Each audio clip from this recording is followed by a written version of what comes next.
ما و شما دوزخ میگوییم. شاید که در همین خاطر ما و شما یک عادی بگذرد که دوزخ چی هست.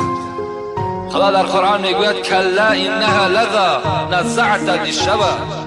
این دوزخ خیلی سوزنده هست، خیلی شعله ور است.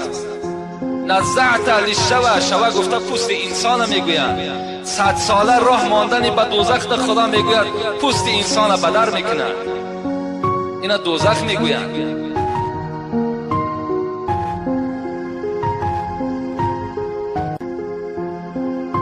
نار بنی آدم التي توقدون، پیغمبر میگوید این آتشی که شما در چکدانهای خود استفاده میکنید، این آتش هایی که برای چای جوشاندن خود استفاده میکنید، پیغمبر خدا چی میگوید؟ جزء من 70 جزءا من نار جهنم. این یک حصه از 70 حصه آتش دوزخ است. این یک حصه است. ما و شما در همین آتش دنیا طاقت نداره. فاعمل المعصیه بقدر صبرك على النار، پیغمبر گفته است از این خاطر همون قدر گناهی بکن که قوت سوختنش داشته باشی.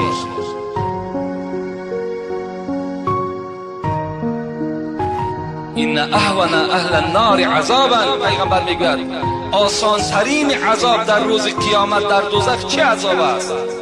من له نعلان یغلی منها دماغه. آسان ترین عذاب دوزخ پیغمبر خدا گفتن این است که مرد را میارن، مرد دوزخی را میارن و دو پای افضالی که دوزخی هستند در پیش او میگذارن و میگوین این پای افضال ها را بپوش. پای افضال ها پیغمبر خدا گفت چنان یک حرارت، چنان یک حرارت گرمیش بلند هست که چه است؟ یغلی منها دماغه، آب بینیش می جوشاند.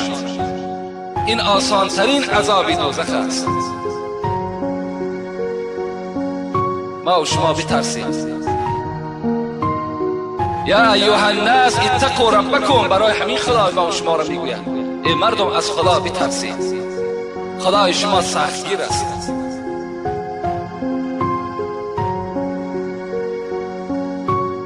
شاید بعضی سوال ها کنند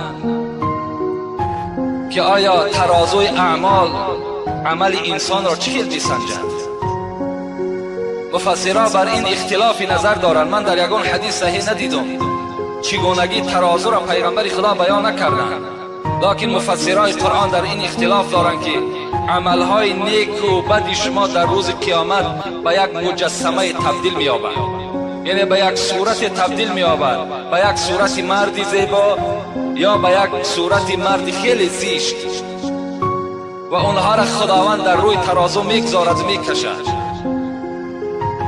کردارهای نیک ما و شما به صورت یک مرد زیبا میگردد، کردارهای بد ما و شما به صورت یک مرد خیلی زشت، خیلی صورت شکلش ناخوبه تبدیل میگردد. خداوند اینها را میکشد و برای ما و شما خبر میدهد این عملی نیکت است، این عملی بدت است.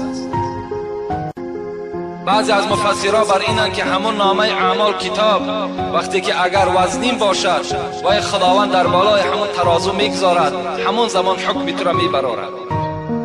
و اینش مفسرها رفتند. لکن ما و شما یک عقیده باید داشته باشیم. والوزن یومئذ الحق، خدا گفته است ترازو در روز قیامت حق است و عملهای شما همش کشیده می شود.